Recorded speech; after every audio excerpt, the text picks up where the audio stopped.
años que no lo saludaba y para mí es un placer que haya regresado a esta que es su casa, así se lo voy a decir.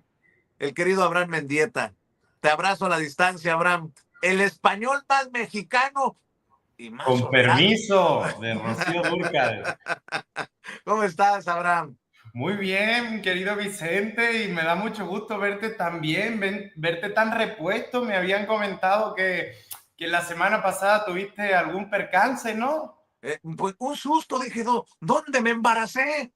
Traía náuseas, vómito y Y vi estas una cosas. foto tuya y eso pensé yo también, pero no quise ser grosero. Mira qué cabrón eres. Esa es panza normal de la Ah, bien. colitis. ¿Cómo estás, querido? Pues aquí al pendiente de los temas. Oye, muy movidito todo, ¿no? Ayer en el Senado estuvo intensa la jornada con estos temas. Lili Telles peleándose hasta con Pancho Villa. Esta Y oposición. perdió, ¿eh? Lleva el señor 100 años muerto y aún así perdió la batalla, Lili Telles. Es increíble. Mi general nunca Pero, falla. Donde pone el ojo, pone la bala. oye, Abraham, pero pues seguir insistiéndole a esta audiencia diferente, e inteligente, desmenuzando las cosas, que la oposición política desde su irrelevancia, pues busca los socios eh, mediáticos para que les sirvan de altavoz, pues que de otra manera, pues no hay nada, ¿no? Veo a Susana Oresti muy interesada en que Morena haga renunciar a Noroña, en fin, tantas cosas, mi querido Abraham. Sí, pero están de vilones. O sea, a diferencia de legislaturas como la pasada, en esta legislatura, como tu audiencia ya sabe, la oposición, ni siquiera si se le suma Movimiento Ciudadano, tienen lo que se llama derecho de veto. O sea, no tienen capacidad de bloquear absolutamente nada, ni siquiera los temas de corte constitucional. Así que lo que están haciendo en el legislativo es la estrategia del altavoz, el grito y el ruido.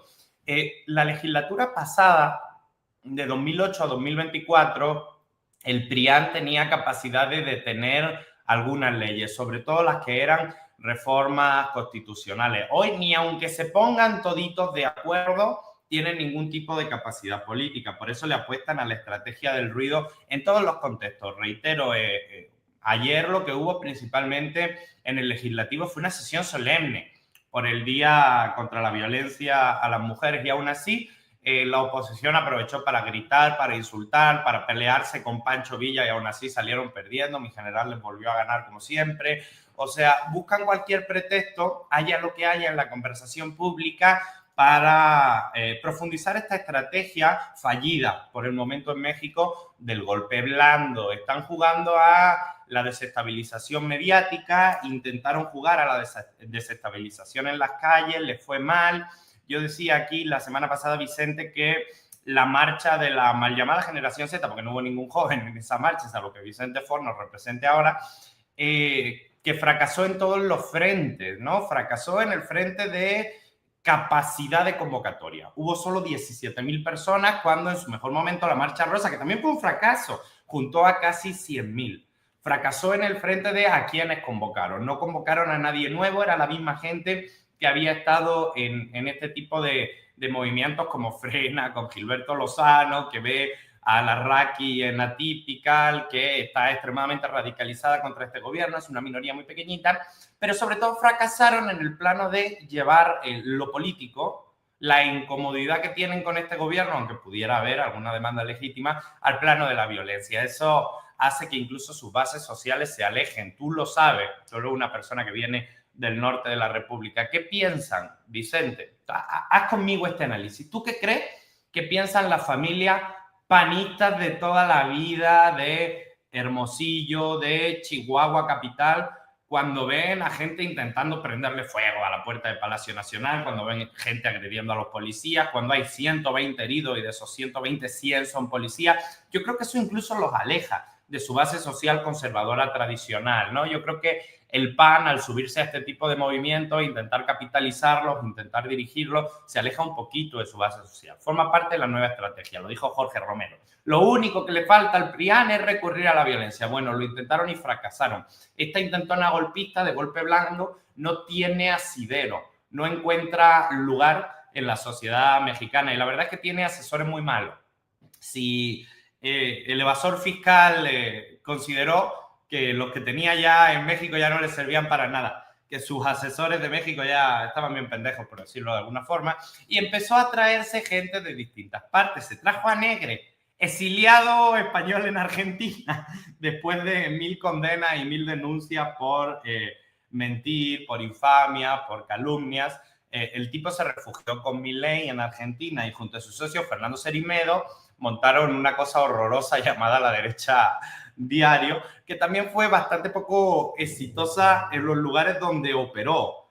La Derecha Diario operaba en Uruguay hace un año para la elección, la derecha perdió la elección en Uruguay. Operaban en Ecuador para el referéndum que hubo hace unas semanas, perdieron el referéndum en Ecuador. Intentaron operar en México para generar condiciones de desestabilización. Ahorita con la marcha de la mal llamada Generación Z volvieron a fracasar. No entienden este país, no saben cómo funciona, no entienden este pueblo y definitivamente el dinero argentino y lo que les aporta el evasor fiscal de este país, pues no necesariamente se traduce en una estrategia de desestabilización política que funcione, ¿no? Lo que vimos fue un fracaso en distintas bandas con lo de la Generación Z. Tan así, querido Vicente, tú lo viste, que días después, en la nueva convocatoria de esta marcha, pues se desinfló tanto que yo mismo, sí, paseé por Reforma, que en otrora, si hubieran sido muchos y organizados, me hubieran linchado. Y nadie me dijo nada, porque eran 200 personas desorganizadas con banderas y sombreros, ¿no? No hay que subestimar nunca a la extrema derecha, pero definitivamente no le están entendiendo, no le están agarrando por dónde. A ver, ayúdanos con tu reflexión. Tú también, así lo planteo yo, ves que en TV Azteca, por ejemplo, ¿no? Van a usar lo que genere Negre en Washington para tomarlo como contenido y darle vuelta. Y Negre no habla de otra cosa que una narcopresidente. Así lo dice. Negre, el que estuvo en una conferencia que, por cierto, no llenó en los espacios de Ricardo Salinas Había Pliego. 20 personas. Pero sí veo ese intento de concatenación de redes, de contenido para que tengan eco en México desde el extranjero. Y otra cosa, Abraham, ¿hasta qué momento la presidenta Bess va a dar no sé si lo vaya a dar, y no sé si sea lo correcto, y no sé si esté yo correcto, un manotazo en la mesa para decir, a ver, desde la Casa Blanca están financiando este golpeteo, porque Bueno, lo recibieron con bombo y platillo, y está en un espacio de la derecha de los MAGA, muy conocido. Digo, el que quiera ver que vea y el que quiera escuchar que escuche, lo digo muchas veces, porque es la mano extranjera queriendo desestabilizar al interior de México, ¿no? ajá, tampoco hay que darle más importancia de la que tienen. Efectivamente, como tú planteas, esa es la estrategia que están intentando llevar. Me queda claro que tienen aliados dentro de Estados Unidos, que hay unos cuantos legisladores, sobre todo los de la gusanera de Miami, que odian profundamente que haya gobiernos progresistas, dignos y soberanos en la región latinoamericana. Pero, a ver, fue a la conferencia del gobierno estadounidense y la vocera del gobierno estadounidense le paró los pies, para nada dijo lo que le hubiera gustado a Negre que dijera sobre México. O sea, los estadounidenses son capitalistas, pero no son tontos. Yo eso lo reitero muchísimo. Tienen bien claro que la relación con México les interesa y les interesa profundamente. Y claro que hay elementos extremos dentro de su panorama político, dentro de MAGA, que buscarían una desestabilización dentro de este país. Pero MAGA también está muy dividido. Para quienes, como tú, han seguido la política estadounidense por muchos años, la fragmentación que está generando el caso de la lista Epstein y de muchos otros elementos le está llevando a una lejanía política con sectores tradicionales. Veía una legisladora de Georgia que había sido de las principales defensoras de Trump, a la que Trump llamaba traidora cuando esta dijo que se publicase la lista Epstein. Hay diferencias dentro de su propio movimiento político, es algo normal, es algo natural. Vimos hace unos meses la ruptura pública y escandalosa entre el presidente Trump y Elon Musk. Los estadounidenses van a empezar a tener elementos de política interna que lo hagan buscar pronto un pretexto internacional para que no se hable tanto de su división de política interna. Pero bueno, me queda claro que la estrategia que buscan es prácticamente la que tú has relatado, es una estrategia de injerencia a través de medios internacionales, de determinadas figuras que buscan generar desestabilización, pero eso no tiene un correlato en la política nacional mexicana. Es decir, vale, los medios internacionales que están dentro de esta órbita buscan generar una imagen de un México desordenado, donde hay protestas violentas en la calle, de una presidenta que responde con la policía a eso, pero a nivel nacional eso no existe, ¿no? Aquí no hay quien pueda capitalizar eso porque eso no está ocurriendo, porque la oposición ni siquiera tiene esa capacidad de sacar gente de manera relevante a la calle. Y en ese sentido, querido Vicente, creo que lo vamos a ver muy claro el 6 de diciembre.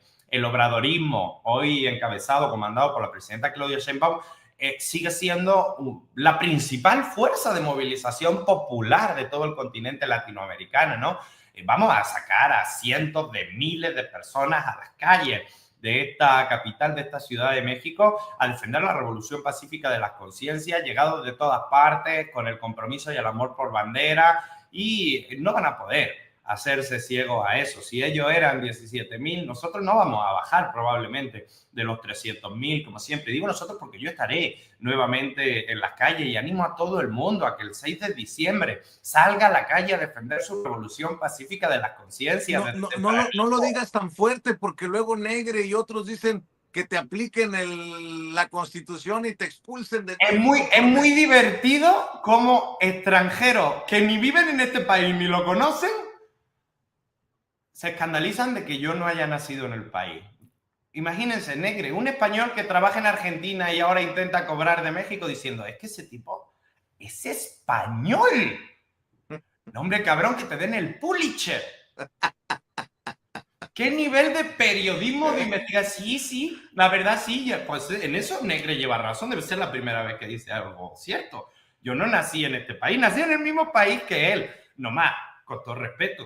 Yo llevo 10 años aquí, he recorrido el país de punta a punta, lo conozco, lo amo profundamente y este señor ni entiende el país ni lo ama, de hecho lo desprecia profundamente. Cuando uno lee el mensaje que escribió sobre México de, ay, donde pagan con dinero sucio, de ya, por favor, aquí hay millones de personas trabajadoras que se despiertan todas las mañanas para sacar a sus familias adelante, odian este país, solo quieren aprovecharse de este país. Creen que el pueblo es tonto, pero el pueblo los conoce. Mira, lo huele a legua. Este tipo de personajes no van a tener cabida en la vida pública nacional porque hay una vacuna en este país que es la politización. 6 de diciembre para 9 de la mañana. responder Va a tener pacíficamente. que madrugar. Oye, por no dejar y para cerrar, Abraham, porque sé que siempre andas ocupado. Fíjate que yo había considerado a Denise Merker como una de las voces más mesuradas en estas mesas de Televisa, pero hoy publica un artículo en Milenio que me saca de onda. A ver, en esto de la construcción de la guerra de las narrativas, ¿no? Porque muchas veces nosotros, desde nuestras trincheras, lo que intentamos es ponerle un alto a estas narrativas manipuladas, falsas, abiertamente. Bueno, Denise Merkel, solo ella lo sabe, escribe. ¿Cómo entender la radicalización de la radicalización? ¿Cómo entender la radicalización de la presidenta y el vuelco que ha dado en unas cuantas semanas? ¿Por qué pasamos de una secuencia de episodios que parecían irla fortaleciendo a su actual atrincheramiento y debilidad proyectada? ¿Debilidad proyectada? En el primer semestre la presidenta fue cuasi unánimemente elogiada en la prensa nacional e internacional. Eso es una mentira. No fue cuasi unánimemente elogiada. La gran mayoría de los medios de comunicación, en radio, en televisión, prensa escrita, los medios tradicionales, la han intentado sobajar, ridiculizar, atacar, insultar. ¿De qué hablan? Pero bueno, en el primer semestre la presidenta fue cuasi unánimemente elogiada en la prensa nacional e internacional por la forma en que fue manejando las repetidas amenazas de Donald Trump. Bueno, voy al final, Abraham. Dice, pero lo más inquietante y por mucho es la pérdida de la cabeza fría. ¿Dónde quedó? ¿Qué pasó con la ecuanimidad? Porque llevamos varias semanas desde el asesinato de Carlos Manso en los que a la empatía la sustituyó la paranoia. Ya no hay manifestantes ni bloqueos hechos por mexicanos agraviados o cuyos intereses están siendo afectados, solo peones de partidos opositores curiosamente moribundos. Frente a lo que percibe como adversidad, producto más de lo contingente y de su inacción que de los complots que denuncia, la presidenta optó por refugiarse entre los radicales, que ni siquiera son sus radicales. ¿Qué le impidió avanzar por el camino que iba? Solo ella lo sabe y solo de ella depende retomarlo. ¿De qué me hablan? Debilidad proyectada. Intentan hacer ver a la presidenta como la ven los republicanos de Estados Unidos, casi cuasi comunista. ¿De qué me hablan? La verdad que me Claro, sacó de onda esto. claro, pero mira, como si fuera un artículo de Raimundo Riva Payaso, pues uno se va al interlocutor y dice, bueno, lo de siempre, pero como efectivamente, y tú señalaste desde un inicio, es Denis Merker, que es una de las voces, yo creo, en general más serias de los medios tradicionales, y creo que sí amerita desgranar un poco el análisis. A ver, ¿qué hicieron los medios con la doctora Claudia Sheinbaum, con la presidenta, durante el primer año? Hicieron todo lo posible para escorarla a que se separara un poco de López Obrador. ¿Qué está pasando después de un año? Ya vieron que claramente la presidenta no se va a alejar del presidente López Obrador, que es el referente del movimiento político más exitoso de la historia de este país. Así que están jugando, y la frase, te voy a leer textualmente una de las frases que tú has leído. Los radicales, que ni siquiera son sus radicales. O sea, como si fueran los radicales de López Obrador y no de la presidenta. ¿Qué están intentando hacer? Están intentando nuevamente jugar a separar. Están intentando nuevamente jugar a dividir, a que la presidenta se aleje de lo que a ellos no les gustaba del presidente López Obrador. ¿Tienen derecho a expresarlo? Sí, pero el problema es que creo que caen en la trampa de pensar que le van a poder marcar desde los medios de comunicación a la presidenta agenda política. La presidenta es militante de un movimiento político y social, el más importante de la historia de este país, y eso hace que por muchas columnas de opinión que escriban, por muchas opiniones que den en los noticieros tradicionales, la presidenta no se vaya a mover un ápice de sus valores fundacionales. Una persona de izquierda que viene de la lucha social. Claramente creo que lo que traen es, primero, un error de análisis fundacional, que es pensar que la presidenta es ajena al movimiento político en el que se desarrolla, y segundo, el deseo de dejar a un lado los elementos del gobierno de López Obrador que determinados sectores mediáticos, políticos, sociales no les encantaban. Ahí, en los medios de comunicación, hay quien te puede defender la estrategia de becas, la estrategia de pensiones para adultos mayores, el combate a la corrupción, elementos fundacionales del gobierno de la Cuarta Transformación, pero que no te defiende la forma que tenía el presidente López Obrador, la respuesta inmediata de sacar a la gente a la calle cuando es necesario, este tipo de elementos más políticos. O sea, hay medios que te pueden defender el López Obrador despolitizado, pero eso es lo contrario a lo que representa el López Obrador de nuestro movimiento, que era el que salía 7 horas si hacía falta marchando desde Reforma hasta el Zócalo y luego sudando completamente desgastado, llegaba y daba uno de los mejores mítines de su vida, ¿no? Ese es el López Obrador político, el que inspira y motiva a este movimiento. Pero también es cierto que nunca hubo un López Obrador burócrata, un López Obrador que se alejara de eso, porque López Obrador siempre gobernó de la mano de la calle. Lo que están intentando buscar es construir una división entre la presidenta Claudia Sheinbaum, militante que viene de este movimiento, y la presidenta Claudia Sheinbaum, que ellos imaginan como lo que podría ser solamente una burócrata eficiente. Eso no existe. La presidenta Claudia Sheinbaum es militante, orgullosa de un movimiento político. No van a poder aislarla de eso. No van a poder convertirla solamente en una figura de gobierno, gestión y administración que se aleje de la movilización popular en las calles, que se aleje de su movimiento político, que se aleje de los planteamientos ideológicos más sólidos que tiene el movimiento de la Cuarta Transformación. Y creo que en esa línea se entiende el artículo que pudiera ser bien intencionado, porque yo nunca pienso mal de ella, de Denise Merker, ¿no? O sea, pues, me hubieras dicho Denise Dresser y no doy un ápice por intentar desgranar. Te hubiera dicho Anabel Hernández.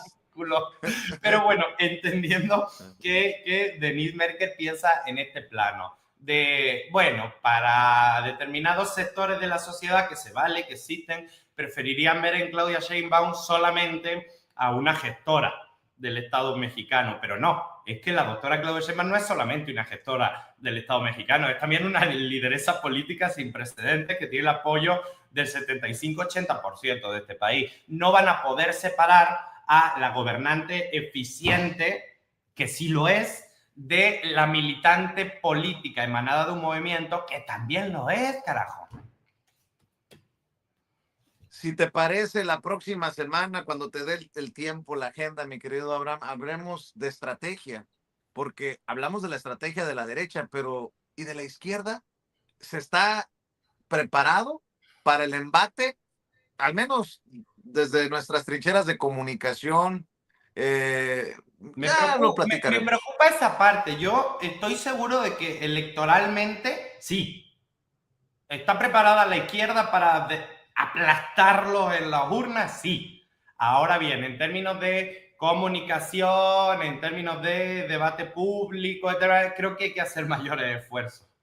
Bueno, pues lo platicamos si te parece. Oye, ¿sigues con tus trincheras independientes en redes sociales? ¿Por qué no las compartes con la gente? Hago mi mejor esfuerzo por desde redes sociales seguir compartiendo mi opinión, haciendo mi análisis, dando la batalla cultural, dando el debate. Me pueden encontrar en todas las redes sociales como Abraham Mendieta y en todas, hasta TikTok, estoy por allá. Oye, no te iba a bromear con lo que bromeábamos hace años. No, mejor, No, mejor ya no. somos gente seria. Ya, no, ya nada de las dos caras, sé lo que estás pensando. No. Nada de las fotocopias, nada, Nada nada, de las... nada, No, nada, no, no, nada. no, no, no, no. No, Vicente, por favor, no. Oye, Abraham, a ver qué día nos encontramos en la Ciudad de México y tomamos el café y retomamos Sí, mucho. el café, sí, el Dale, café.